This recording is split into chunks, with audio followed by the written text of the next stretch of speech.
Big Questions with the Dead Milkmen.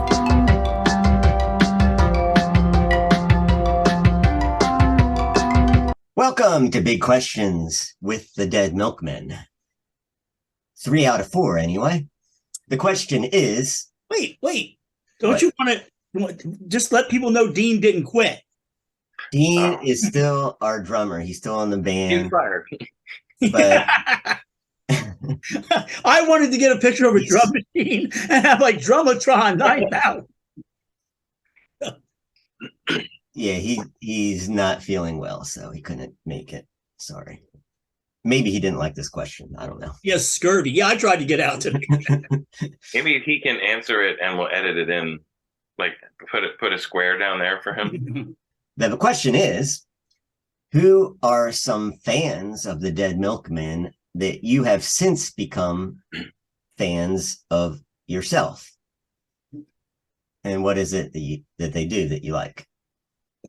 Top of my list is someone named Mickey Melchiondo. He was an early fan of ours from Big Lizard album when that was released. You might know him better as Dean Ween, and he's in the band Ween. He back in 1985 he had a zine called Yuck Zine, and he interviewed the Dead Milkmen for it, and he was very enthusiastic. You could pretty much tell at that time that he was not like the other fans, that he stood out. He was at the age of 16, he had his own radio show on Trenton State Radio TSR, or Trenton State TSR, Trenton State Radio. And he formed the band Ween around that same time. I think by the time we came back from our Bucky Fellini tour, they were the talk of the town, the act to see. They were only a duo. I should not say only. They were Dean Ween and Gene Ween, and they played to a DAT machine. So that was like playing the backing tracks that they recorded themselves. And it was a very fun show to see. You can see Dean Ween had a zine and played to a DAT machine. I was a fan of theirs. You can, if you haven't witnessed those early shows, you can see them on the DVD. I think it's Live at Cat's Cradle. That's an example of those crazy shows. And my fanship of them was solidified when they released the God Being Satan album in the late 80s. So that's Dean Ween. Next on my list is a guy named Jon Schroeder, probably our tallest fan. We met him in one of our early Los Angeles shows. Well over 6 feet tall, and he was a high school kid back then who came out to the shows. But eventually, and we kept in touch. He wrote us letters. He eventually became a writer and producer for television. I first became a fan of his when he wrote for the Sarah Silverman show. Before that, he wrote for Jimmy Kimmel Live, but I wasn't really watching that. But I like Sarah Silverman. I like the Sarah Silverman show. And he didn't write all the episodes, but he wrote all the good ones. And he writes and produces for Bob's Burgers, the animated show on Fox. That's probably his most famous thing. And again, he doesn't write all the shows, but if you see that it's at the beginning that it's written by Jon Schroeder, you know you're in for a really good show. Third on my list is Samuel Locke Ward. I've mentioned him many times on this program, but when he became a fan of ours, we were already broken up. The first thing that he got by us was the hits compilation Death Rides a Pale Cow. That gives you an idea of the time period. That's 1997.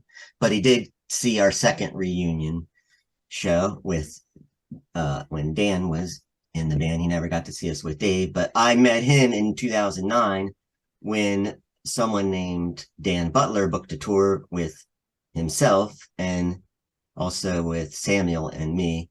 I met up with him in Westchester and we went across the country together. By the end of that tour, I became a fan of his as well. And he has a lot of great music on Bandcamp. Finally, the last fan of ours that I'm going to mention is Tara Sullivan, who's become a good friend of mine by now.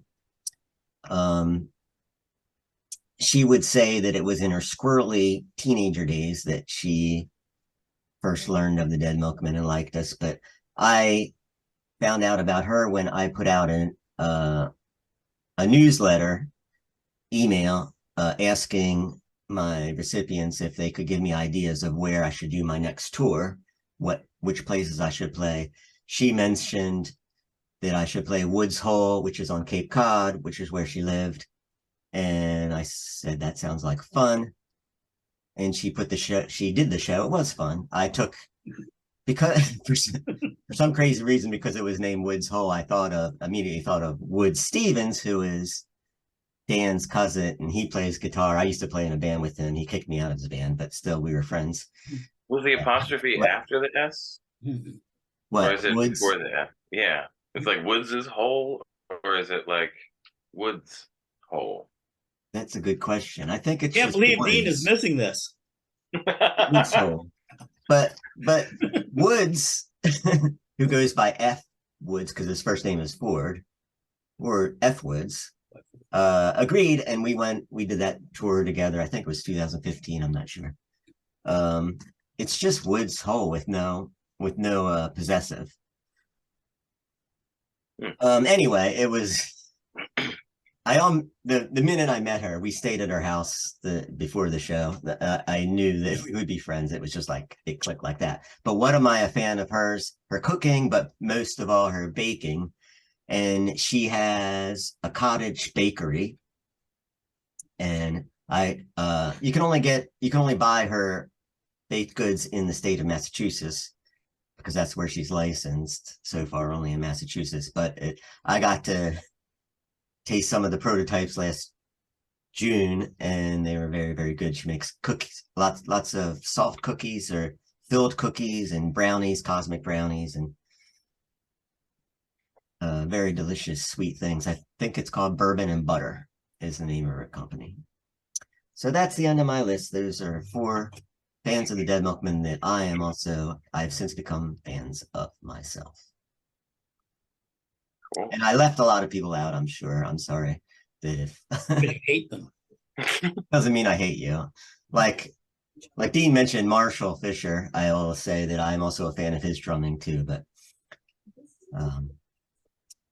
currently he's not in a band, but he's in a band I recommended called Sherwin. But you're kind of in a band with him at times, right? Called Danjo. I guess that doesn't count then. You can't say him. Probably not. I can't say Chris Siegel either. Because Are you saying Joe wouldn't do self-promotion on this show? No, I will not promote myself. You could do a spin-off show. The Maybe Joe I show. will. I think you're up next, Oh, yeah. Dan. So, yeah, several of the people you mentioned I would put on that list too, like Dan Butler and Samuel Lockwood. But for me, I guess the number one for me is MC Breath. Also goes by LeGrand Gambino. We started talking from, I think, the Dead Milkmen message board, maybe like 10, 12 years ago. He was posting links to his music, and he had a lot of sampled music with like rap over it. And I thought he was really talented, but like how quickly he rapped, and like all of his like lyrics were really clever. And the samples, I recognized a lot of them, and I recognized the bass line for Serrated Edge. So I made a comment about it, and then we exchanged emails and just talked to him like a lot. And like his music's great. He's branched out into like multi-instrumental stuff. He doesn't do sampling as much, but he still does like samples from TV shows and movies. But he's really gifted at like editing like people's like speech. He did that thing about Bill Cosby, which we'll put a link to. He and I collaborated on something maybe like 10 years ago too, called Baby Breath. Like I played bass and some like organ, and he did the lyrics and some of the beats. But he's always been doing it, and and never stopped. And he's very prolific, way more than I am with any like solo stuff that I have. So another person is Eli, who was in a band called Lobotomy Pop, but I think he goes by like Eli Pop now. Low Budget's played with his band Lobotomy Pop in maybe 2004, 5. 2004. This is from Marietta, Georgia, I think. And he's a great guy. He's somebody I like communicate with on a somewhat regular basis. Like since then, we talk about music and all sorts of stuff, but his music's great. It's very like psychedelic, and he does it all himself, which is cool. I know he does play in bands too, but a lot of his recordings is just him playing everything. And the third person is DJ Jester, who is also Michael Pendon, really gifted with sampling, and I think he did a set before we played at the Mohawk in Austin, and he's just really talented at fading songs in and out and how he mixes them together and mixes them on top of each other, and he's a great guy too. He's hilarious. So I got to look up links for all these.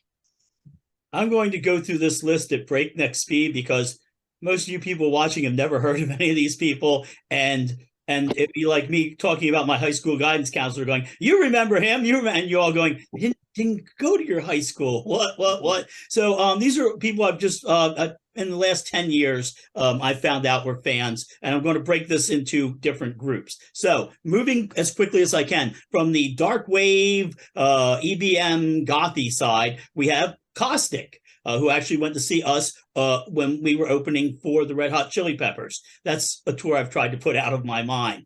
That's followed by Ego Likeness. Donna from Ego Likeness was actually once stuck in a not great place, and all she had for company was a Dead Milkmen tape when she was young. Mindless Faith. I'm a big Mindless Faith fan. The band Health. The guitarist from Health is a big fan of Joe's guitar style, and I believe Milkmen were one of his earliest shows. Plack Blague, America's favorite leather boy band. Plack Blague grew up listening to the Dead Milkmen, and I'm good with that. Yeah. Actually, Wesley from Cold Cave, his first show was a Dead Milkmen show. So now we'll move on to the nerdcore crowd. MC LARS, big fan of MC LARS. Of course, MC Chris. Everybody knows MC Chris. Probably, I don't know about this crowd. They know MC Chris. The Gothsicles, nerdcore and gothcore. They kind of bridge that. And Hot Breakfast, who were on our song Prisoner Cinema. Yeah, again, nerdcore. And then there are people in these weird outlying areas, like rappers like Sage Francis. Honored that Sage Francis is a fan. And also Jim Marcus, who is Go Fight. Jim Marcus is also a big fan. So we're going to put links there, but I don't expect you people to follow the links because you're just busy complaining that Rolling Stone never writes a 9-page spread about that time you went to see Fugazi at the BFW hall. So let's hit recommendations. Thank you. Well, my recommendation is more of a tip, I think. It's for if you have insomnia, I recommend turning on the TV, even though experts say don't do that. I turn on the TV, turn on the Roku channel, and go to the live channels under there and hit the Modern Marvels channel under live, and just watch whatever's on there, and close your eyes, listen to the narrator. You'll fall asleep. At least I'll fall asleep. And I do like Modern Marvels. Marvels. I think that marbles. Modern Marvels. I have marbles in my mouth. Marbles, just watching it happen for hours. If you have insomnia, this episode might help. Yes, I used to put on 2001: A Space Odyssey when we don't have a drummer. What did you do? Put on 2001: A Space Odyssey to go to sleep. Yeah. Okay.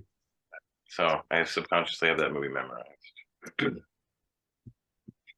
I recommend drinking seltzer water. Not necessarily this brand, which I'm not even at liberty to say, but you know what the ingredients are? Carbonated water and, well, natural flavors. It's water, but it makes you think like you're maybe drinking soda, like, or soda pop, and you're not. So it's almost like light cigarettes. If you don't like water, it's boring. Have some seltzer water. Forgot to mention Jon Schroeder from Bob's Burger is responsible for bringing Anton into my life, who is in a small coffin right behind me. You can't really see it, but it's there for real. Also, I forgot to mention Schäffer the Darklord, another from the nerd crew crowd. All right, so my first recommendation this week is an album. Each week I recommend an album. This week it's an album called "We Gave Peace a Chance," and it's by a band called Designer Violence. Now, it's a very punk rock album. Normally, when somebody says this band is punk, it's one of those bands that's so punk they're not afraid to sound exactly like Air Supply, and you're like, it's not really punk. The review I read for this and was rightfully so on I Die You Die said is a very angry album, and yes, it is. And punk without anger is like coffee without caffeine. There's a place for decaf, but not on my table. So I'm going to recommend, the band is called Designer Violence, and the album is We Gave Peace a Chance. All right, up next, we did a Philly episode not that long ago. And I should have mentioned, and this is one of the best places to go in Philadelphia, is a place called, we used to call it Thrift for AIDS, but it's really called Philly AIDS Thrift. It is on 710 South 5th Street, and it's an incredible place. It's one of the few places in Philadelphia you can go and actually see celebrities. And I mean, these are celebrities that people would agree, that's a celebrity. It's a really neat place. They have all sorts of weird shit there. But I was stopped by last Sunday, and I got for $30 this Dalek. He's functional. He's a foot high, and he was only $30. And then I looked him up on eBay and saw what people were getting for him. And if you Google this, by the way, Google 12-inch Dalek, black. Do not Google 12-inch black, because now we know why Trump was so upset all the time. When is that from? What year? What year is that from? Did you get an idea? He's I think he's only about 5 years old. But he didn't have the remote, but I'll build a remote for him. So he does all. I was trying to reach under here earlier and get the on switch, but you wouldn't be able because of the filters that they have on what do we call that? I can maybe send over a little video of him talking. But there's a remote also for him, but they didn't have that. So, but I have some RC experience, so I can build. I drank RC. Terminate. Yeah. Oh, yeah. It says. I'll send. You know what? I'll find the clip and I'll send that over, Joe. I'll dig that out and move that over to you. Awesome. When I send out the stuff tonight, it's pretty short. It shouldn't take up that much in the email. Finally, speaking of Philadelphia, if you're here in Philadelphia, please stop by and see Fran Drescher in Cat on a Hot Tin Roof. It really, a lot of you I know are saying, wait, the nanny as Maggie the cat, incredible. I can't, the accent, I mean, it's not a Southern accent. It's more like, little no-neck monsters, but it's still good. It's still a good performance. It's at the Locust Street Theater. So again, Fran Drescher knocking it out of the park in Cat on a Hot Tin Roof. So those are my recommendations for this week. Thank you.